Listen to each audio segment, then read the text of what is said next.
10, but we have amazing speakers today. Today is an amazing day. It's a great day to be here with you and to experience this day because I am reminded that this is the 20th Community Leaders Luncheon that VAIL has hosted.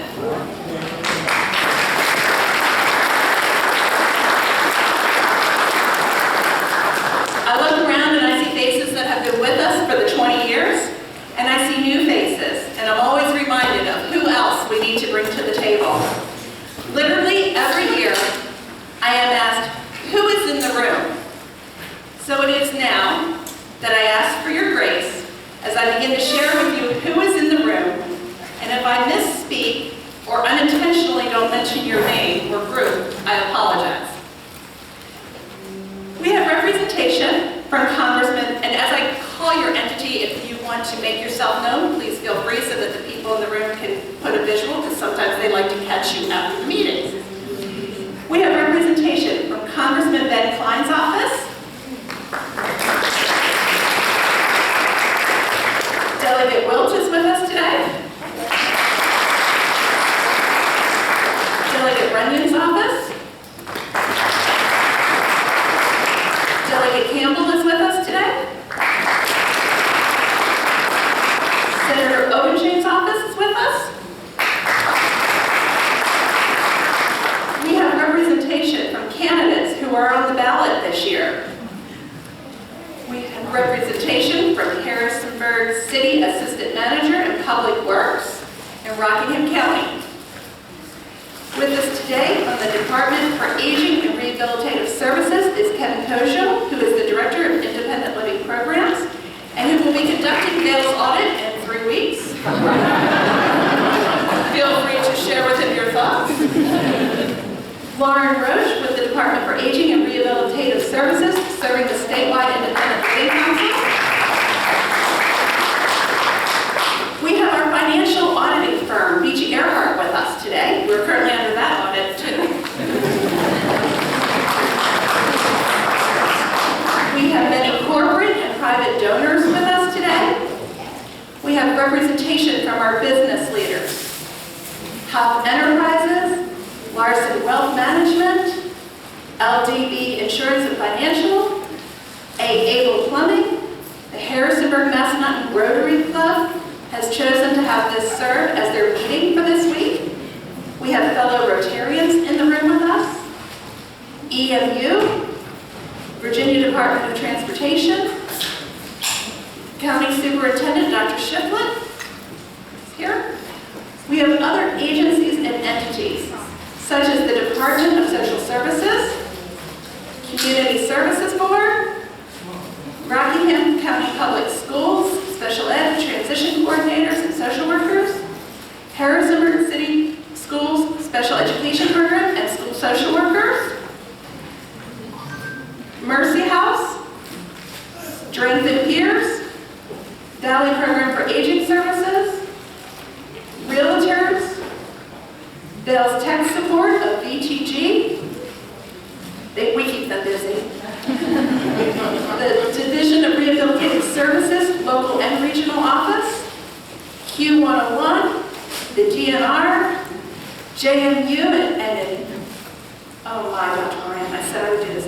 Overcoming and empowerment. Did I get it correct? Close enough. Close enough. Here, here. Great job. I still hold on to my job tomorrow. Okay. We have Partners Excavating, representation from Clerk of the Court. We have Sheriff Hutchison with us. We have members of Harrisonburg City Police with us. We have Chief Togia, our fire chief. I do want to give a special shout out to our chief. You will be given another invitation to come tonight at 6:30 to watch our wheelchair basketball team play against community leaders. And Chief Tobia is one of those. There are others in the room as well. But he came last week to see what he was getting into. Little did he know that he would be putting his paramedic skills to work as he reset a player's hand. We thank you, Chief, for being there. I look forward to seeing you tonight. Glad we didn't scare you off. We also have present the VAIL Board of Directors and the VAIL staff that I will introduce more more thoroughly in a moment. And most importantly, we have individuals who have lived experience and who have been impacted by VAIL and the services and several who will share about that with you today. I want to take a moment and recognize the VAIL staff. Oftentimes you'll hear Gail with VAIL. It's cute, it rhymes, it sticks with you, and oftentimes it's my face that you'll see at the meetings. But I am surrounded by an amazing team. VAIL employs 14 individuals, and as I call your name, some of you will not appreciate this, but if you could make your presence known, that would be great. We serve 10 localities, providing direct service to over 450 people on average annually, as well as many hours of technical support, community education, and advocacy. The members of VAIL staff are Svetlana Adamson with VAIL for 9 years, Tessa Atkins with VAIL for 2 years, Taylor Hinkle with VAIL for 3 years, Alicia Ermolenko with VAIL for 2 years, Amy Jones with VAIL for 4 years, Inger Nicely with VAIL for 2 years, Andrea King with VAIL for almost 19 years,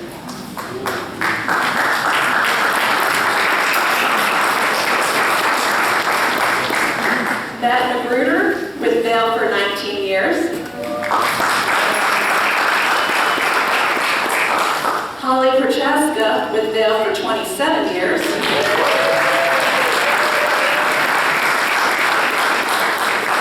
Chelsea Skelton with VAIL for 9 years,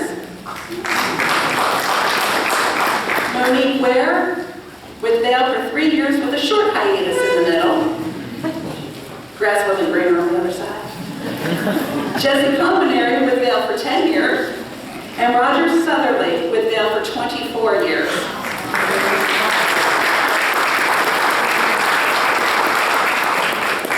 VAIL was also privileged to have Carlton Hutchison, who is with us today, as our sports management intern this past summer.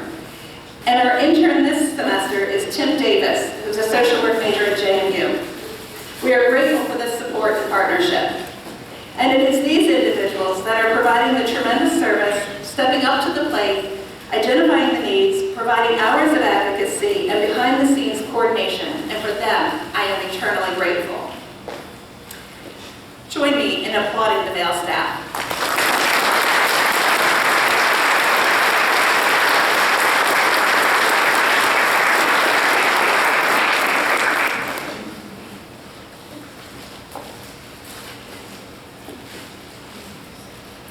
So today, VAIL takes a moment to recognize an incredible special individual who we received word passed away yesterday.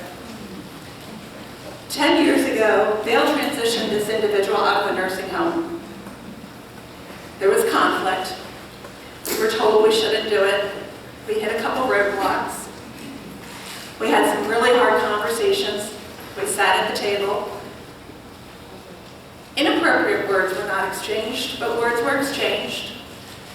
Advocacy happened, but we stayed at the table, and so did the other entities, working to understand each other, working to see how this might be possible. We moved this individual out, and I am grateful to say that while we mourn, we celebrate that with VAIL's support, this individual lived their best life independently till their dying day for the last 10 years.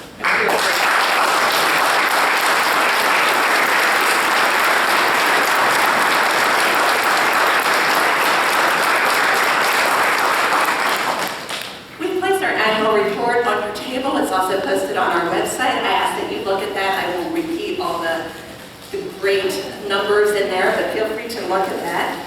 As I reflect on the past year here, the words phenomenal and wow come to mind. We opened 3 new programs this past year. We adopted the Harrisonburg Cardinals wheelchair basketball team. We started an outdoor adaptive rec program. And with the support of the Division for Rehabilitative Services, we began a RAMP program, Ready to Achieve mentoring program for our youth in transition to be successful. Yesterday I was at a meeting where the statement was made, we need to stop looking at people with disabilities as needing service, as it is a lifelong condition/experience. And we need to start thinking about how we support these individuals and how we reframe that. We are not here to fix people. I believe VAIL has been a leader in always thinking outside the box, but that statement challenged me. As you have heard me today use those words, we provided service. We are great service providers. As we move into the next decade, our team will be challenged to look at how we define what we do. I also want to say thank you to General Assembly, and especially to Senator Hanger and Delegate Will, who supported our budget amendment, and all of our other senators and delegates in our area that supported a budget amendment for $50,000, not this year, but the previous year, to increase independent living funding, which has also empowered VAIL to start these new programs. And so we thank you for that.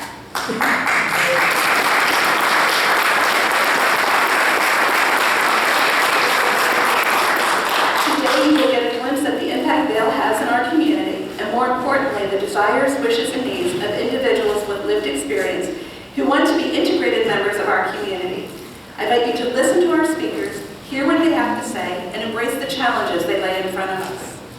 I'm now going to welcome to the podium VAIL's Board President, Scott Pruitt. After Scott, we're going to move into our speakers, Luther Busick, the Harrisonburg class, Anthony Stray, Terry, Doug, Inger, Nora, and Shar, and then I'll close. We're going to be mindful of time, so if you have to leave immediately at 1, we understand, but we're going to do our best to be sure to get everybody in and hear what they have to say. Thank you for being here.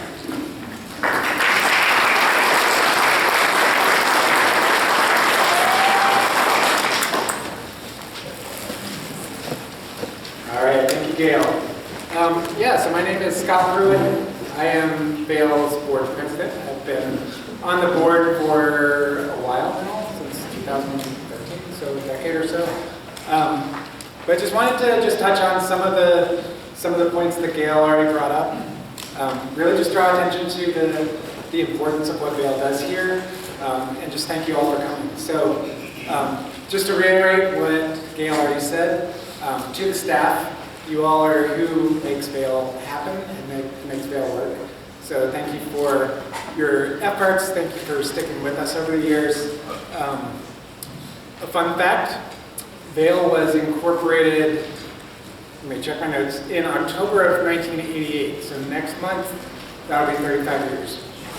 So for everybody who's been part of the journey, thank you. Betty Southerly, one of our former board members, was one of 5 founding members. She is somewhere around here. Yeah. So, Betty, thank you for continuing to be with us. Let's see. So, Gail mentioned the services and programs. Those continue to keep growing.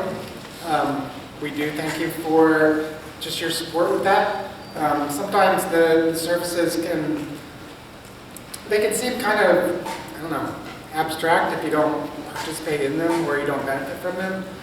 But there are people in our community who lean on them and rely on them regularly. Some is just for getting information and knowing what's out there. Some is for recreation, which we'll hear about more soon. Excuse me. But yeah, I mean, just the services that are offered are crucial for some folks, and so again, thank you for your continued support with that. Some of them are direct services. You'll see folks in our community who rely on them every day, and then some of those services are used in a way where VAIL kind of comes alongside people, helps them kind of get moving, gets momentum going, and then cuts them loose. And the goal is independence in life. And so just keep in mind that there are things that may not be understood that you may hear today, but they're all important to some folks. Sorry, I've got a little bit of a cough, so I'm going a little slow. I guess some other key points to be mindful of. So there's a statistic out there that people with disabilities, when you include their friends and families, so probably most people here, everybody knows somebody who has a disability. when you look at the broad numbers of what that means, a disability can be defined all sorts of different ways. It's not everybody who just uses a wheelchair, but it covers 73% of the population. And so everybody's, not everybody, but almost 3/4 of the population is impacted in some way or another. Some people obviously more significantly than others, but when you look at social lives and how people who have some sort of disability have different opportunities to network and to be part of our society and be part of communities, there are a lot of people who are touched by it and are impacted, in some way.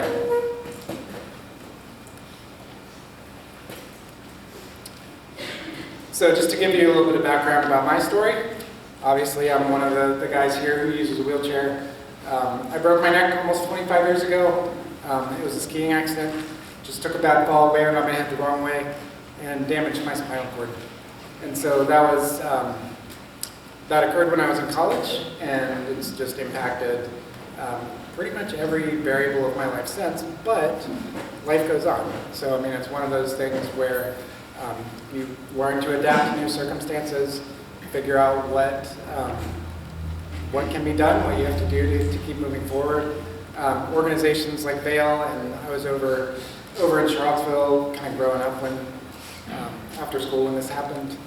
There's just lots of new things to figure out when disability suddenly comes into the picture.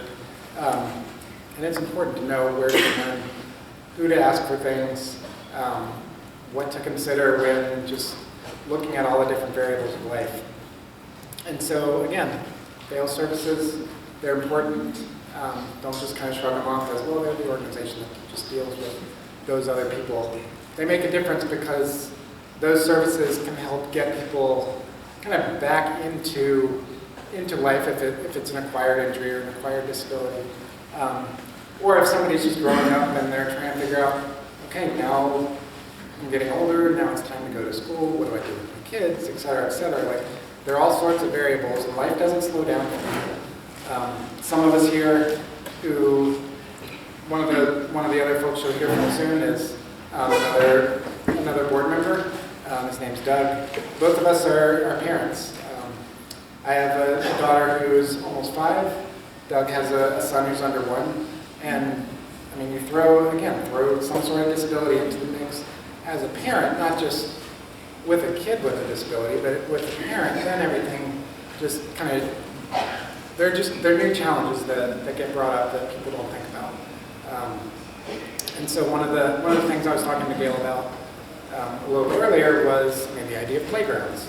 So before having a daughter, I didn't frequent playgrounds a whole lot. I mean, there are obviously some playgrounds in parks, and we would see other families running around and playing around them. But it wasn't something that was just part of our life. And now that we have a very active, almost 5-year-old who's always looking for something to do and something to climb on, we do rely on playgrounds and parks a whole lot. And so just something as seemingly little as that makes a big difference in our life. And something that we run into, even in this area, is just kind of basic accessibility with that. If you're familiar with the Harrisonburg area, we do have the Dream Come True playground, which is over on Neff, that was designed to be more accessible and more inclusive. However, there are a lot of parks and a lot of playgrounds, including almost all the ones connected to schools, that are not easily accessible. For those of us who can't get off our wheels on a regular basis, running around on top of wood chips is a little difficult. Try riding a bike through them if you don't. And so just things like that are in the community, that are parts of our community.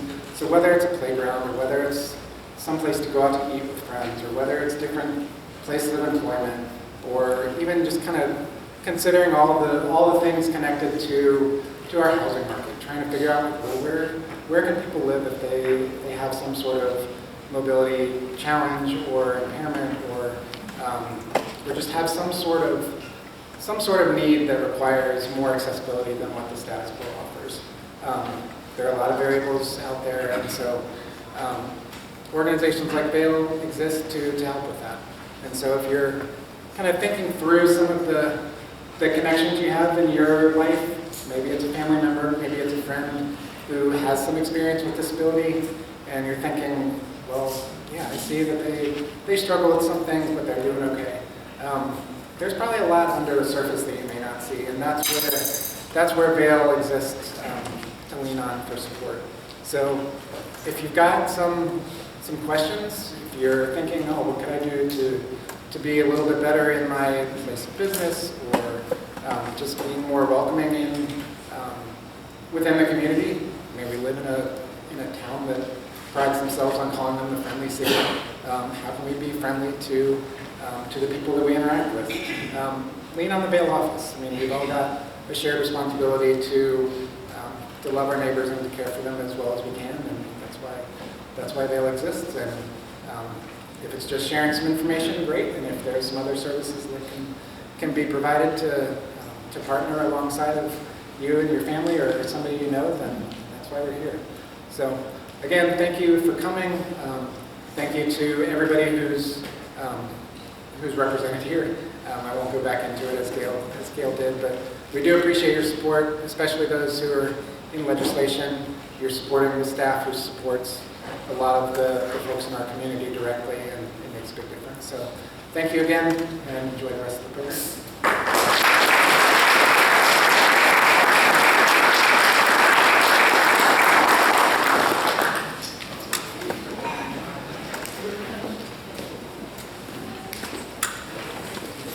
And here's Luther, another one of our board members.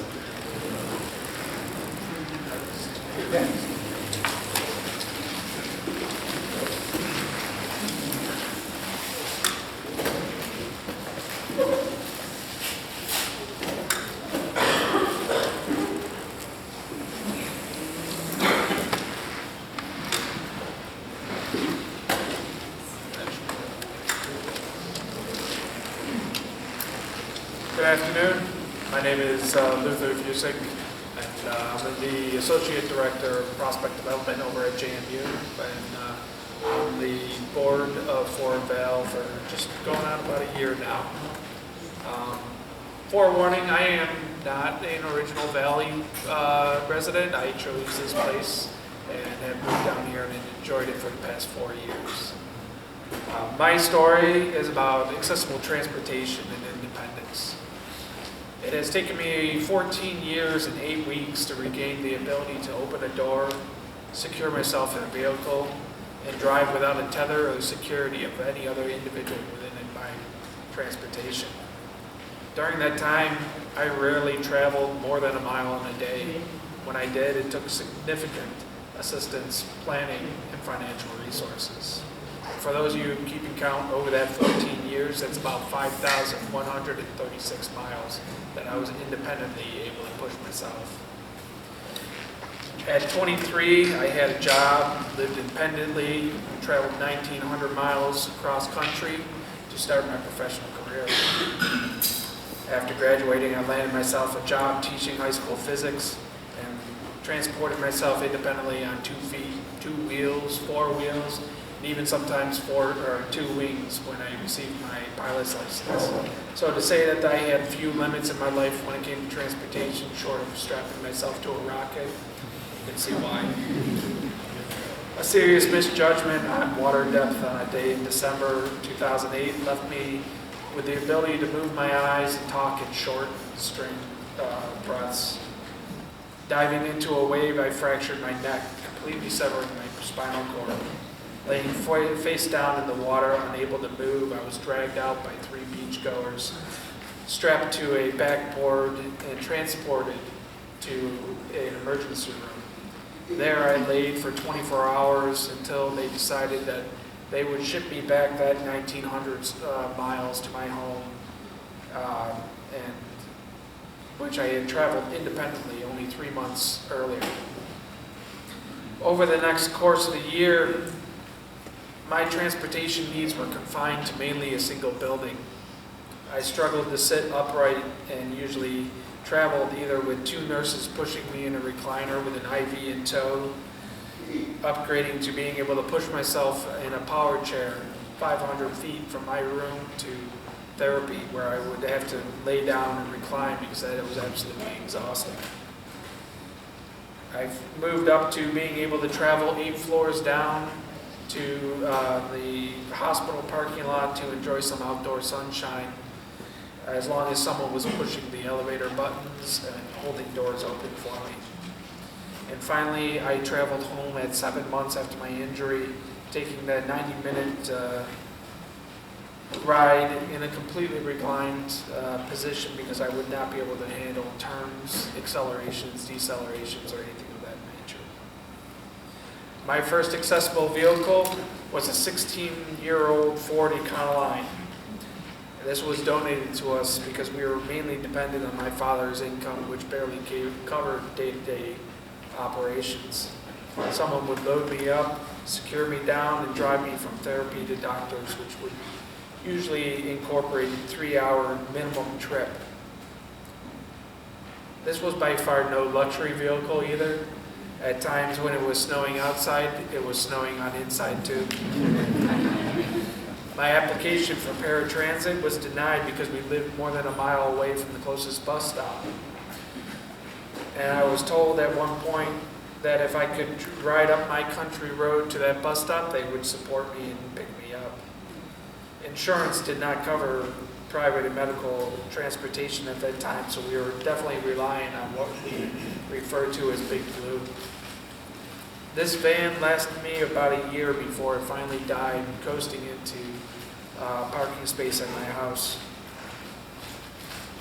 The next van was a Ford minivan. It was a generous gift from my grandparents. My Social Security disability barely covered the upkeep and gas of this vehicle. Now this got me to a point in my life, in my recovery, that I entered in vocational rehab and started my first attempt at getting a vehicle that I could drive independently. Over the next year, I went through planning, driver training, and saving every penny I could to afford a Ford Dodge, to trade in my Ford for a Dodge that was equipped for me to drive, but unfortunately still required me to have somebody help me load and unload. I was determined to overcome this obstacle, but within a week I started having electrical problems, taking this van in and out of the shop for the next year, which ended up being turning out to be an undiagnosable electrical problem, resulting in pulling every single modified piece of equipment out of this vehicle and turning it in this beacon of independence into a purely transport van. I'm just going to drop this on the floor.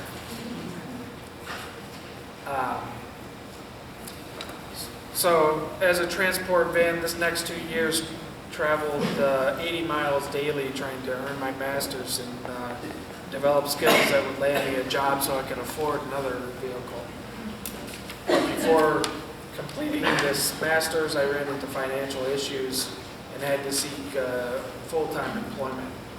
After several failed attempts because people were uncertain about my transportation situation, I found a job that was an hour away, and on a daily basis, this van transported me 150 miles, which only added to the further decline of this vehicle. Luckily, over that year, I was able to save more and more money because my father still was supporting me at home.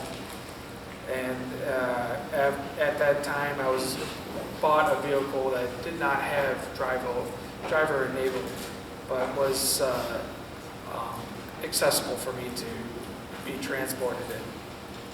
At which point I bought that vehicle and thought, great, now I have reliable transportation, only to come and find out that my company went bankrupt and I was out of a job. So I was looking at a very large monthly payment for accessibility and transportation, but no way to pay for it. At which point, luckily, I found another job within a month, but still was putting 100 miles daily on a vehicle. Go by another year, a 7-foot snowstorm, and a wonderful job opportunity here at JMU.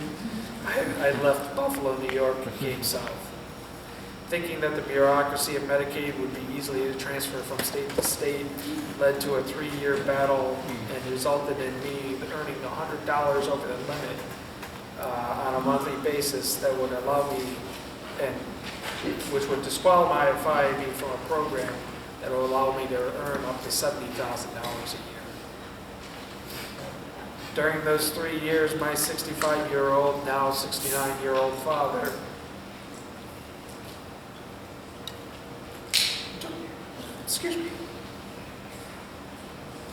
took care of me night and day so that I could provide and go to get a job and move towards financial independence.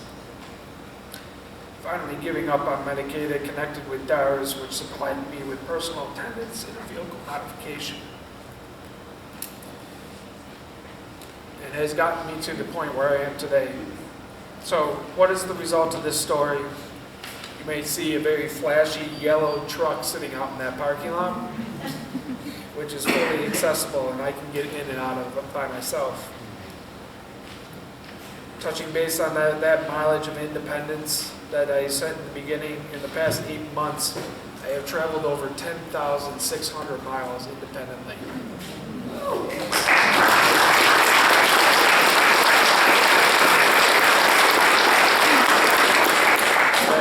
That is more than doubled what I had done in the previous 14 years. It has allowed me to say to my father, hey, I'll run to the store, you need anything? Take professional development trips to Chicago and Indianapolis to better my financial independence, and sprinkle in a few fun trips to meet family and college friends.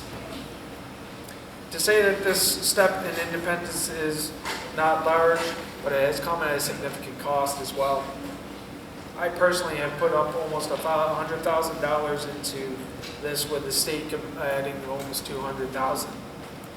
Today's average annual cost to handle any personal vehicle is about $11,000, which brings a total price tag of $30,000 annually to operate a personal accessible vehicle. To say the least, that this is out of the ability of most people, especially when you think of the 79% of individuals with a disability are unemployed. Gives you an idea that we need affordable, accessible, and robust transportation systems in the area. Now, for all you able-bodied individuals that are out there, thinking that this may not apply to you, those over 65 are the largest basis for people with disability, and most of us will be over 65 at some point in our life. Survey data shows that those under 65 report 10% disabled. Between 65 and 75, that doubles to 24%. And then those over 75 go up to 47.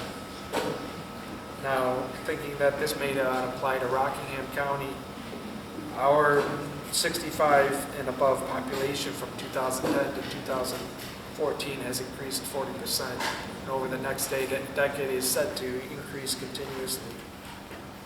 So I want to leave you with this thought, is that accessible and affordable transportation is a great need for us, and VAIL is definitely a champion for that. So, thank you.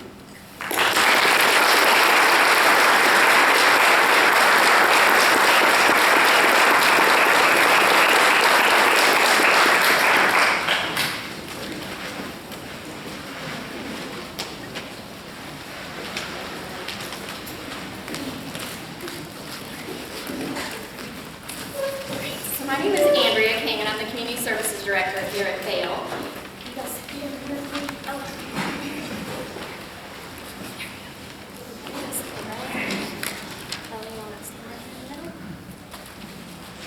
And one of the activities that we do here at VAIL is work in some of the schools, particularly with their transition age youth, to work on things to help you live successfully after high school, right?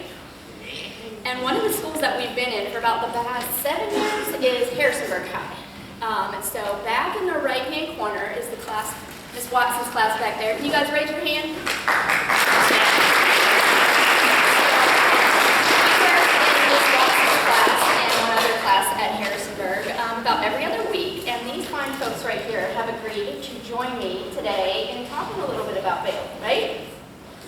Yes.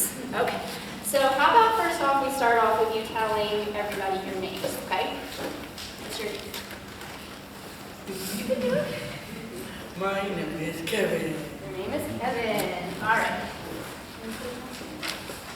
What's your name? My name is Ella. Ella. And? My name is Valerie. And then we have Valor. All right.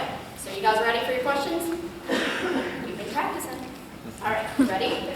Kevin, what school do you go to? Harrisburg High School. Harrisonburg High School. All right. Ella, what program are you working with at Harrisonburg High?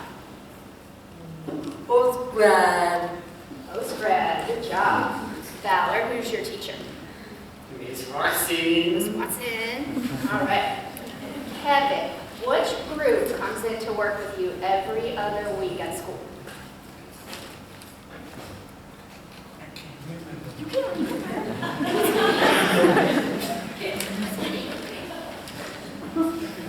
We said that. Miss Andrea, and who else? She didn't want to come up here with us today, so let's call her. Ready? Miss Jessie. Yeah, Miss Chelsea. She didn't want to come up here with us today. All right. Ella, do you look forward to VAIL coming to work with you? Yeah. Yeah. Are you always excited to see us? Yeah.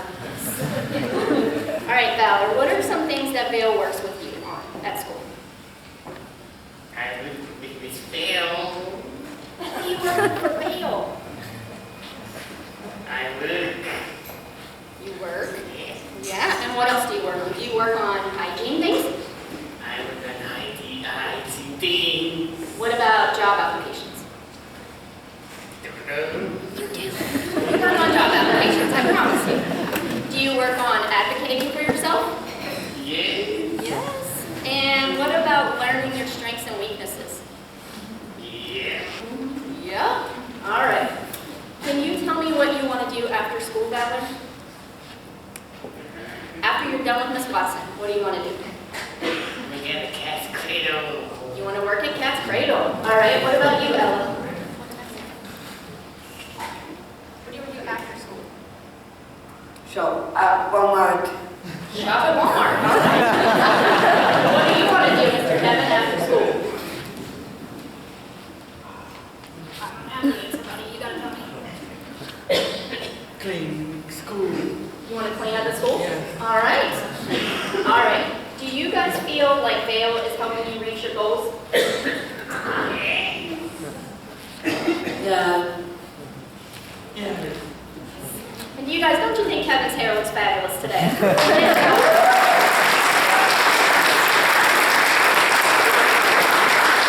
guys. Well done.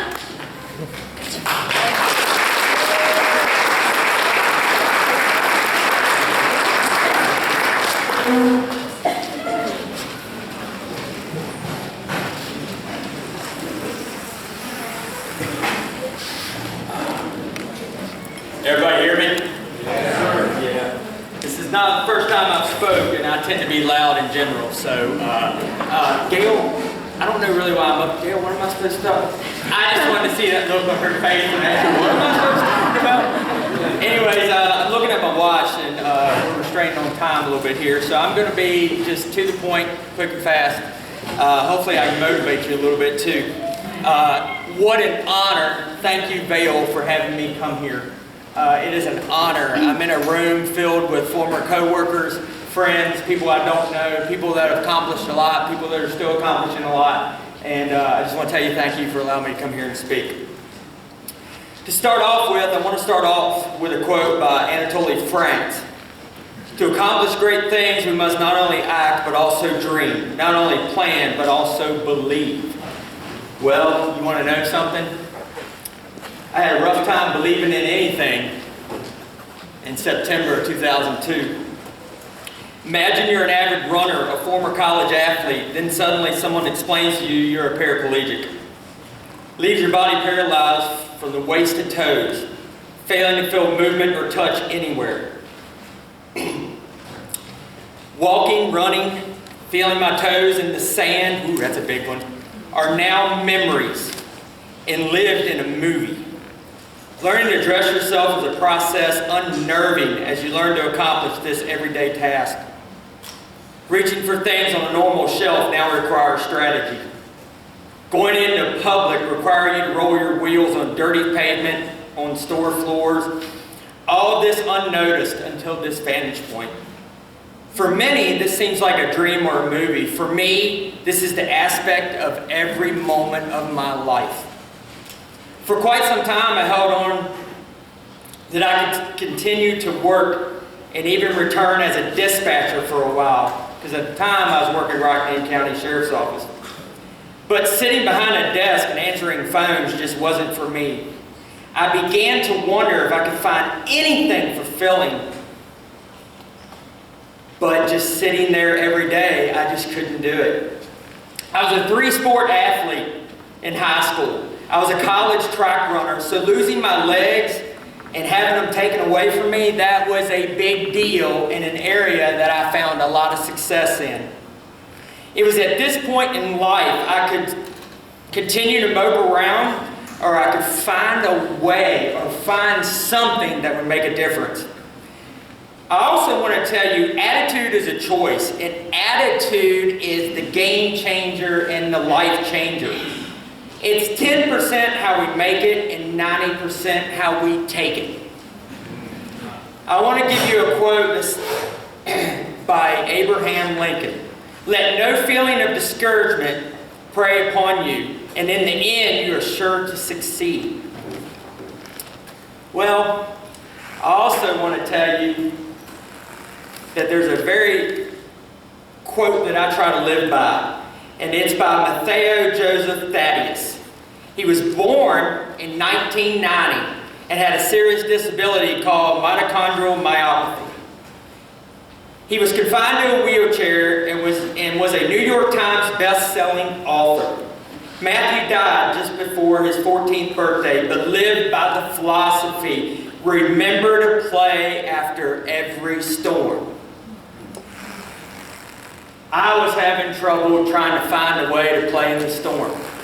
Well, guess what? Who would have thought? Notice out of all the sports that I mentioned, basketball was not one of them. I was a horrible basketball player when I was able-bodied, so I didn't even go near it.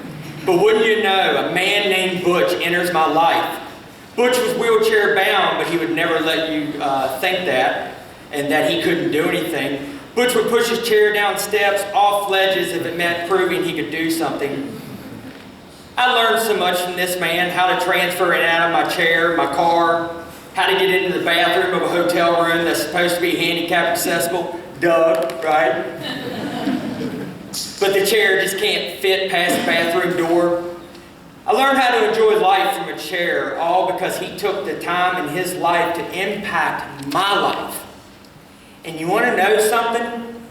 I believe now that that Harrisburg Cardinals are a part of VAIL, I believe that VAIL is going to be given the opportunity to be somebody else's Butch, like Butch was to me. Because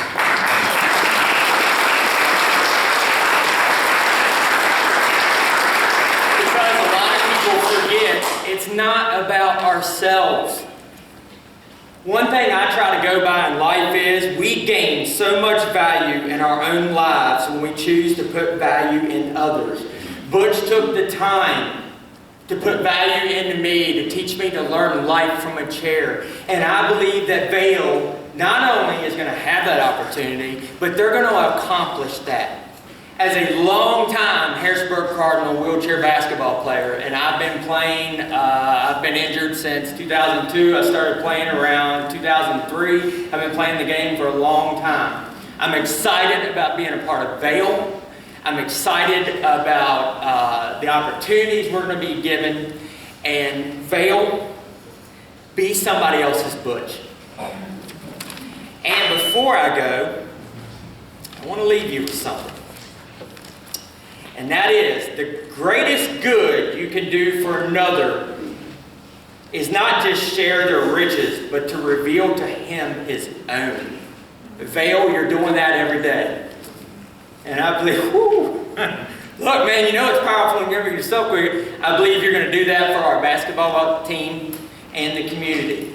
And I just want to tell everybody thank you for giving me a moment to share those words. Thank you. Have a great evening. And please be there tonight. Please. Because you able-bodied people have no idea.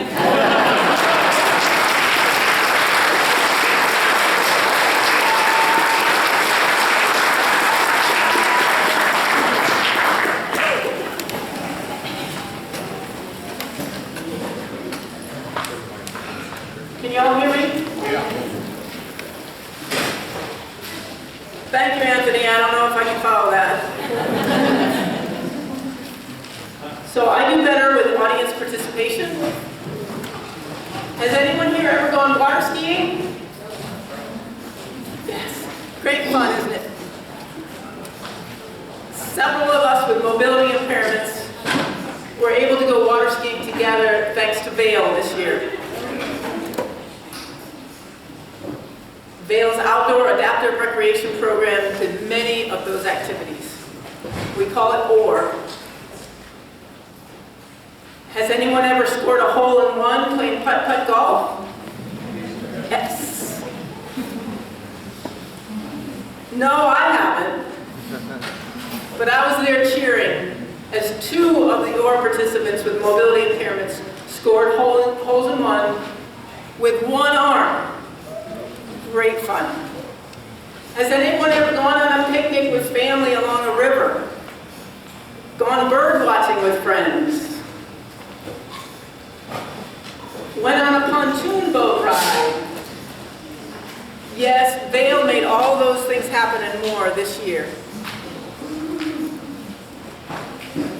So I'm Terry Buzulak. I'm a volunteer with OR. I live near Lexington, and I love the outdoors. There's a lesion inside my spinal cord, causing gradual decline in my ability to walk over the last 40 years.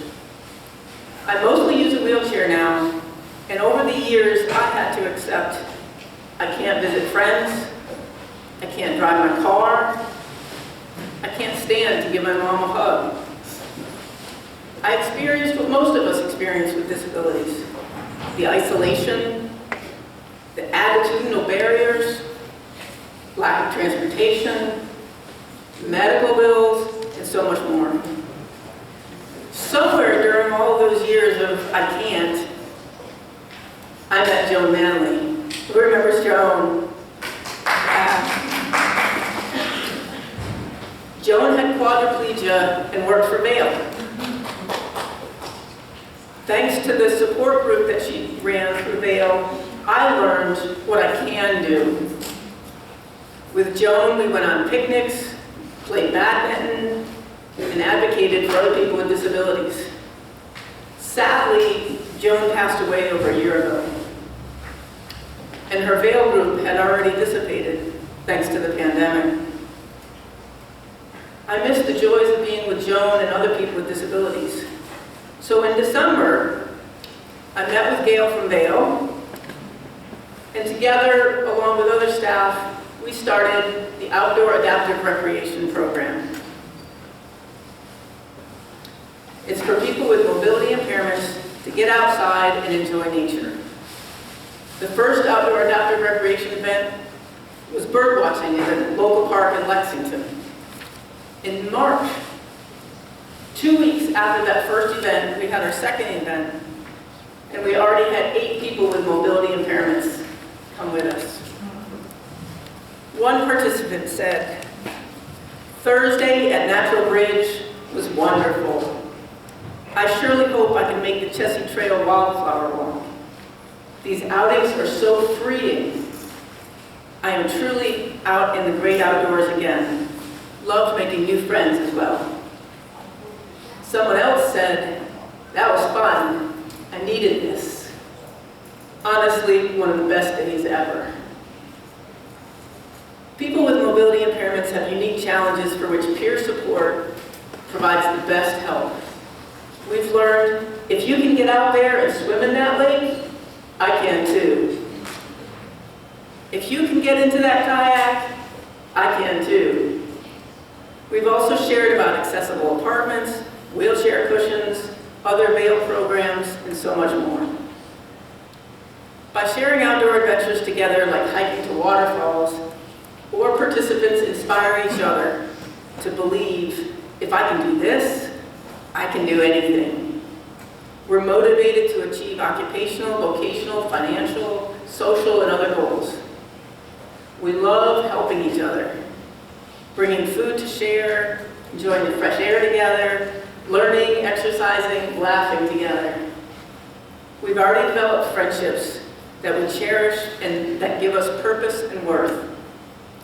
The friendships motivate us to remember that I can and we can.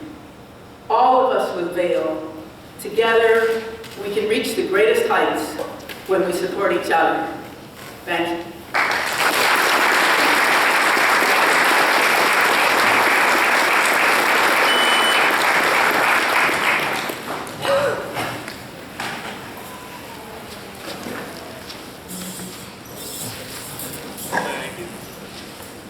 I have no clue how to top these last two speeches, so it's 1 o'clock if y'all want to leave.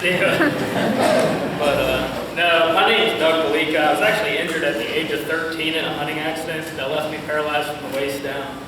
I'm also a member of the Harrisonburg Cardinals basketball team, which I should have been a member 6 years prior because of Anthony, but I didn't take him up on the offer until 6 years later. And I'm also a board member for VAIL. I've never let anything slow me down, though. I'm probably on the go and do more and get involved in more things than most able-bodied people you know. If I'm not working, at least up until recently, I'd either be playing basketball, hunting, fishing, kayaking, skiing, riding four-wheeler, or volunteering and getting myself into a wide variety of organizations. But now, I'm still trying to do all that, as well as be a dad. For work, I've been here in Harrisonburg for over 16 years on a contract with the United States Patent and Trademark Office and the European Patent Office, classifying patent applications. And the last 3.5 years, I've actually been able to work from home. And now that a lot of jobs are moving to that, giving that opportunity, it's opening up opportunities for disabled individuals to work without fear of the workplace not being accessible. But this also means that they're able to more easily acquire jobs, be successful, make a good living, and live anywhere. And so many are going to base their new locations on accessibility of the community, the adaptive sports and recreational activities in the area. And we could be that location. We have a gorgeous location here, and we could just watch people say, wow, they actually care about accessibility. Sports in the outdoors, as Terry mentioned, it can be an outlet and be so helpful when adapting to a disability. Not only has VAIL started their adaptive sports program, but as usual, I bring up ideas to Gail, and she's been working on an accessible kayak launch in the area as well. And it's truly great knowing how dedicated Gail and the VAIL staff are at improving and adding features in the community that make things more accessible. I'm also president of the Virginia Wheelman Sportsman, where we provide over 50 events a year to individuals to get outdoors, hunting and fishing. And most find that getting back into the outdoors is the best therapy that you can get. Plus, similar to basketball, there's a camaraderie amongst the participants, and some join the events primarily just for the conversation that they can share with other people living in that situation. It's not easy, and I unfortunately had to adapt the hard way. I sound old now. At 13 years old, before the internet and social media, I didn't have the opportunity or the awareness of adaptive sports. But with VAIL taking over basketball and hopefully more in the future, it would have had such a huge impact on my life early on. So I'm looking forward to the impact that they can have on younger kids that unfortunately might have the same accidents that I had. And you really have no idea how difficult life can be until it changes for the worse. Many people don't realize how inaccessible and unfair the world is for those with disabilities. But realistically, you're only one car wreck, a fall, a random accident away from joining the largest minority in the U.S. And how would you want things to be if you were in our situation? We are some of the best problem solvers, critical thinkers, with their determination to succeed and a strong work ethic, just because we've had to endure numerous challenges and what we deal with daily, usually with smiles on our faces. Just to go out to eat and enjoy a meal takes planning and can be daunting. Will there be parking? Will I even be able to get inside? Will I be embarrassed by having to ask 20 people to scooch in their chair so I can get to the bathroom? And now, being a dad, I have yet another list of challenges ahead. How easy will I be able to enjoy playing with him on playgrounds, such as Scott had mentioned? Going to sporting events, school functions, field trips. These are all a list of things that we can improve, though. And I know that VAIL is in my corner and will be there to help. This isn't to say that there aren't any accessible spots, but it's to say that we can really improve by doing so. And it isn't taking away from anybody, but rather just including everybody. And there's a meme that some of you might have seen. There's a guy shoveling the steps of a building, and the guy in a wheelchair waiting to go up the ramp, and he says, all these kids are waiting to use the stairs. When I get through them, I'll clear the ramp for you. But really, clearing the path for people with special needs clears the path for everybody. And I could go on for days about all the things that I've experienced the last 26 years of being in a wheelchair, but I hope it shows why VAIL is so important to have in our community. The services provided, and not only financial assistance, but the ability to help individuals navigate systems and programs that most probably don't even know exist. And now I also find out, they can also find out about sports and opportunity. So let's try to make Harrisonburg a little bit friendlier and more accessible city for people with all abilities to enjoy. And I do want to leave you with one challenge today. That is, when you're out enjoying a meal, the park, the playground, the river, or just walking downtown, be more aware of the accessibility issues and ask yourself, would I be able to enjoy this if I required a mobility aid such as a wheelchair or even a walker? And if the answer is no, wouldn't it be nice to have VAIL in your corner to help you solve that issue? Thank you.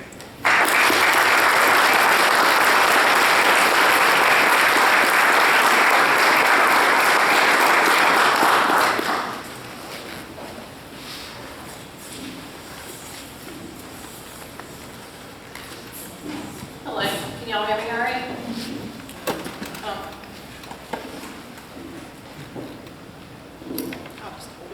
Okay, my name is Inger Nicely. I am the Program Support Specialist at VAIL. In 2016, my husband and I were hit with a sucker punch. He was diagnosed with ALS and had been experiencing arm weakness a year before this. And after countless doctor's appointments and numerous tests, we received the diagnosis. We did not know what ALS was, but had heard about it before, and we were both in shock. Through the help of the UVA ALS Clinic and the ALS Association, we were able to start a support group where we met others who also had ALS. The support group seemed to help my husband and I, and we made friends instantly with the others, and it seemed comforting to us to be around them. And this was all before the pandemic. During the support group meetings, we always had someone come in and speak to us, and that is where we met Gail from VAIL. And she talked to us about what VAIL does and how they help people with disabilities in the community. She also talked about Build United, who was at that time with United Way, and they offered a grant to help homeowners with modifications in their home. My husband and I made an appointment with Gail at the VAIL office, and after finding out that he was approved for this grant, the arrangements were made for the modifications to be made at our home.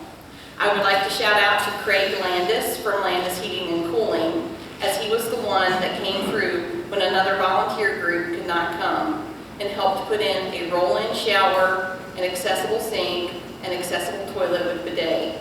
They also widened the doorways to the bathroom and our bedroom, and they also installed a ramp out front.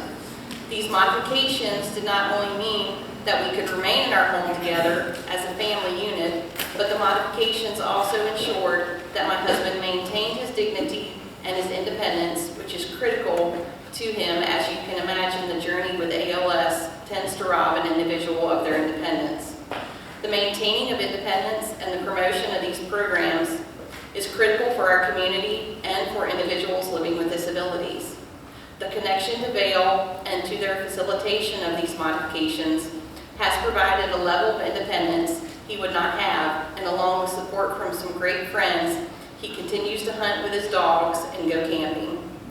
We continue to explore ways to maintain independence and live life fully amongst the diagnosed that we have been handed.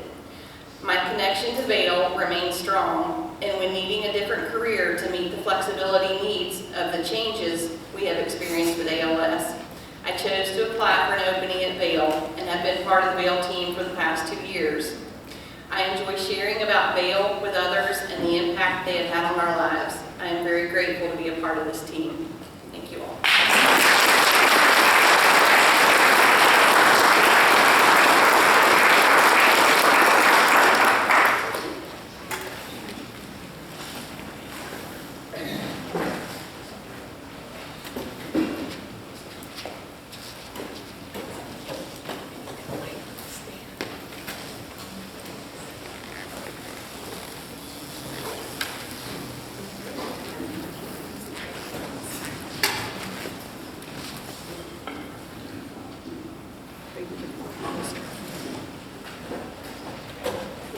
Hi, my name is Shara Sandberg, and my granddaughter Nora Sandberg is going to be joining me in a little bit. But, oh, sorry, I should have this ready to go. Boy, I've been inspired by a lot of these speakers today. I was diagnosed with progressive MS in 2016, and at that point I was walking, biking, driving, doing everything. I like to golf, I like to water ski and tube with my grandkids on the lake. And I so appreciate what you said, because at our table today, I had just said how I haven't been in the water in 4 years. And I love that. I love to swim and boat, and I had no idea. It's terrifying, the thought of getting in the water is terrifying, but that is exciting. So anyway, thank you for sharing that. About the time, in 2019 is when I progressed pretty rapidly to being in a wheelchair full-time. Around that time I met Gail, and she reached out to me when we needed to make some adaptations to our bathroom at home. And she invited me to lunch last year for the first time, and I started to realize all the resources that are available. And I've met with Gail, and we've talked a little bit about even my long-range plans, because MS is an ongoing, debilitating disease, as the woman before talked about ALS. I've learned that Gail is a go-getter and a force to be reckoned with. I really think there isn't much she wouldn't tackle if I ask her, and I'm learning that more and more. I'm realizing that she's such a powerful advocate, so positive about helping all of us live our best lives in situations that are very challenging. Before I moved to Virginia, we lived in Indiana, and I was a registered nurse. And I thought I was a pretty aware person of other people's needs, having been in the medical profession. I found out that I was quite clueless. Until something like this happens to you, or your spouse, or your child, you really have no idea what is ahead and how to be prepared. There's a saying that says, when you know better, you do better. And awareness is just so, so important. And that's why I really thank all of you for taking the time to be here today. Because together, by your willingness to listen and learn, together, in this community, we can do better when we know better. I've learned that my talk is a lot about awareness, and my granddaughter is going to be part of that. I've learned that people in general are very kind and compassionate. I have experienced times when I have struggled outside the door of Sheets to try to get in, and a young person will leave their things on the counter and dash to the door and open it for me. And I'm just so thankful. But then the next time I go in, someone will let that heavy door just close in my face, and as if I'm not even there, and it's a little shocking. I was recently at a medical office in Indiana just a couple weeks ago, and I asked the nurse if there was a bathroom, where it was, and if it was accessible. And the nurse said, "Oh yeah, it's down the hall." I said, "Is it accessible?" "Oh yeah, I think so." And I went there. There was no way I could get in that door, which is shocking in a medical facility, let alone a nurse who is not aware of whether that would be accessible to me or not. I've learned, like Doug said, that you have to call ahead to restaurants and venues to see if they will be accessible, just so we're not disappointed or embarrassed when we get there and you're rejected at the door. That's just so difficult. They might as well put a sign on the door and say, "Wheelchairs are not welcome." And even when I do call ahead, this has been an experience. Sometimes their idea of accessible means that I will go around the back of the restaurant in the dark, sometimes with my flashlight, through a muddy alley, through the kitchen, and then I will meet up with my friends to eat.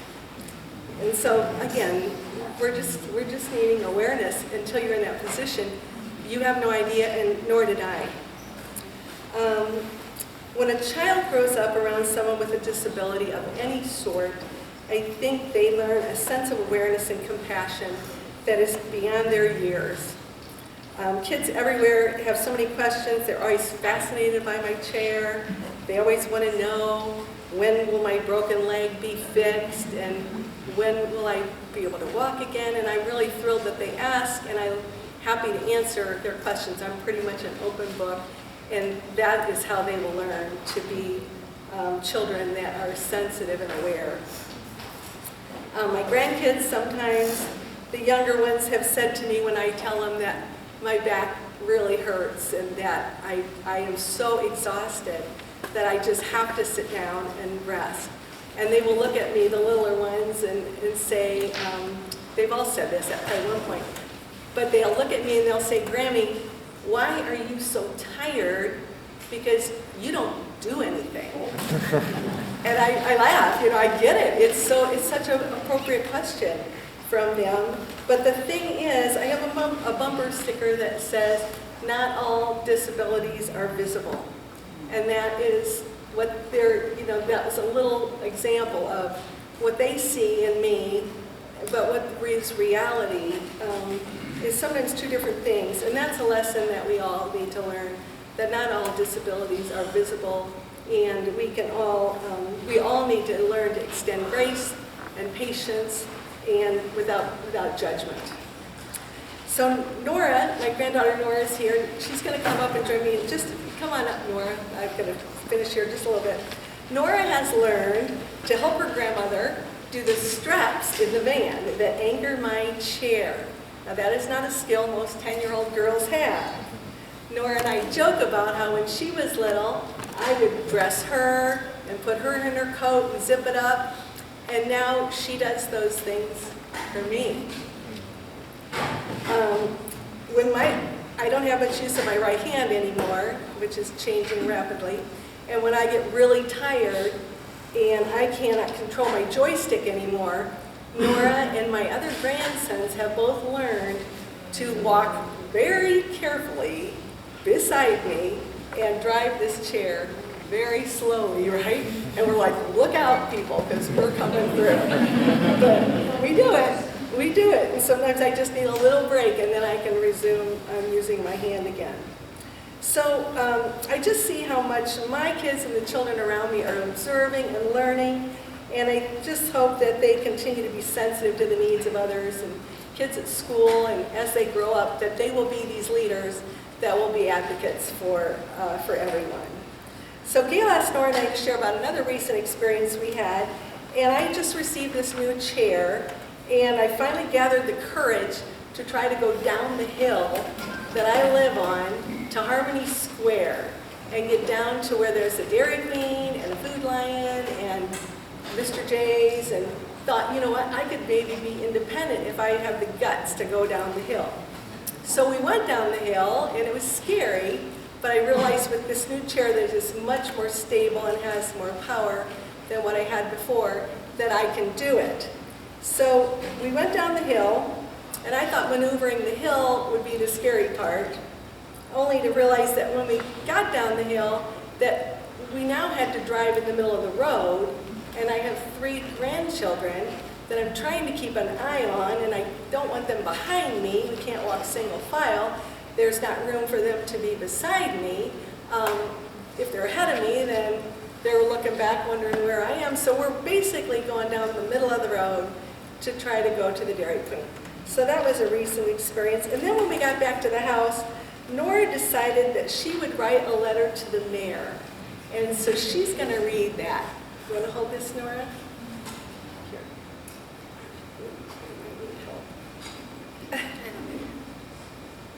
Dan, can you hold this?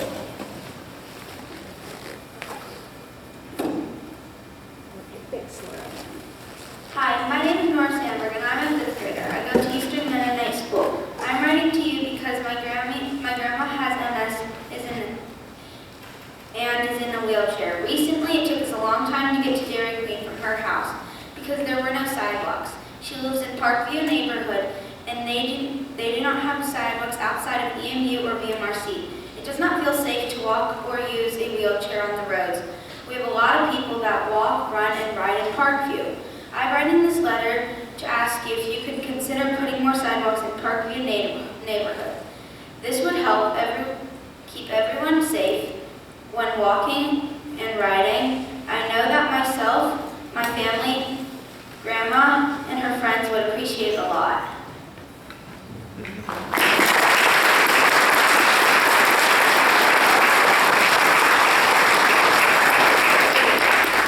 Thank you, Nora. I know that took a lot of courage. I'm very proud of you. And we did receive a letter from the mayor, which we really appreciated. Nora was so excited to get the letter back, and she appreciated Nora's taking the time to think about that and write a letter, and that she said the city is making plans for that, but of course there's a lot of area where we need sidewalks for kids for school and everything, but we just appreciate that they responded, and we will keep working on things like that as we can. Thank you.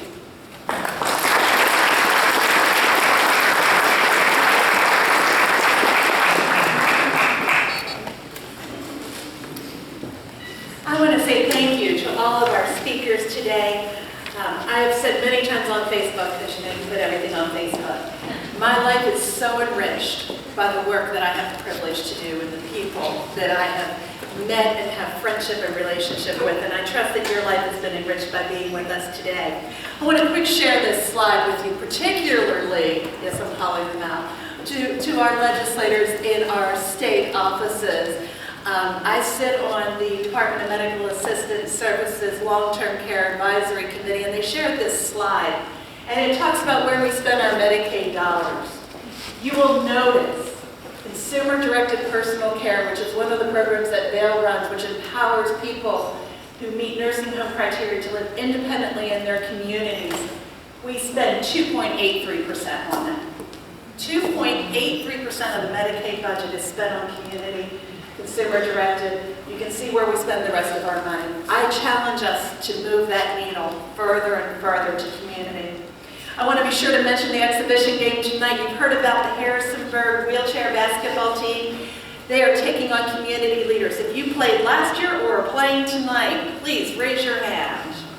We've got a lot of you in the room. Please come cheer these people on. See what this is all about. It will be at Horizon's Edge at 6:30 north of town across the barbecue ranch. It is a free event. It's an excellent opportunity to bring your friends, your family, your young ones to learn about the abilities that people have. Mark your calendar, 3rd Saturday in February. I look forward to seeing you all there at Sun Retreats down at Stewart's Draft, running into the icy waters. It is our largest and only event fundraiser that VAIL has. I'm looking at you, my friend Ashley. Last year, I was challenged that everything that VAIL does is to be accessible. And I realized that we planned this Arctic trip and it wasn't 100% accessible. So we purchased a beach mat, we purchased a wheelchair that can go into the water, and Doug graciously went in. I thought he was just going to roll in, get his feet a little wet, roll back out. No, that man transferred in, dumped himself, and got back out. That was my biggest fear, was just make sure everybody comes out of that water. So I thank you to our sponsors that sponsor that event, but here's your invitation to be a sponsor, to come, to join in on the fun and have a great time. And I also just want to send you forth with the challenge and the opportunity to keep accessibility forefront, whether that's visual, sensory, physical. I want to say thank you to our sign language interpreter. Appreciate it very much.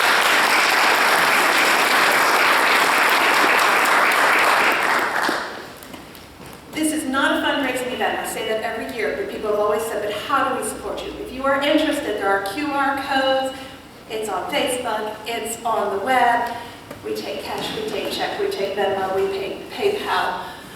Just sharing that. But it is not a fundraising event. It is an opportunity for you you all to know what is happening in your community and how you individually can also take these stories and make an impact.